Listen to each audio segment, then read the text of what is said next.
Hello everyone, সবাই কেমন আছেন? আশা করি সবাই ভালো আছেন। বন্ধুরা, আমরা সবাই জানি যে টাকার রেট ভিন্ন ভিন্ন। মানে কোনো দেশের টাকার রেট বেশি, আবার কোনো দেশের কম।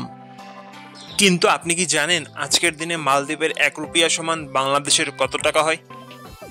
আপনার ধারণা কি ঠিক, নাকি অবাক হওয়ার মতো কোনো চমক আছে? এই ভিডিওটি বিশেষভাবে আপনার জন্য তৈরি, তাই শেষ পর্যন্ত দেখুন। কারণ আপনি যদি নিয়মিত টাকার রেট জানেন, তাহলে অর্থ লেনদেন বা বিদেশ থেকে পাঠানো রেমিটেন্সে লাভবান হতে পারেন। আজ শুক্রবার 21শে নভেম্বর 2025। আজ মালদ্বীপের 1 টাকা সমান বাংলাদেশের 60 টাকা 94 পয়সা, আর অপরদিকে বাংলাদেশের 1 টাকা সমান মালদ্বীপের 0 টাকা 13 পয়সা। বন্ধুরা, টাকার রেট প্রতি মুহূর্তেই বদলায়, আর এই পরিবর্তন আপনার আয়, খরচ, এমনকি সঞ্চয়ের উপর প্রভাব ফেলে। তাই নতুন রেট সবার আগে জানতে এখনই চ্যানেলটি সাবস্ক্রাইব করুন এবং বেল আইকন প্রেস করুন, যাতে কোনো আপডেট মিস না করেন। ধন্যবাদ, দেখা হবে পরবর্তী ভিডিওতে।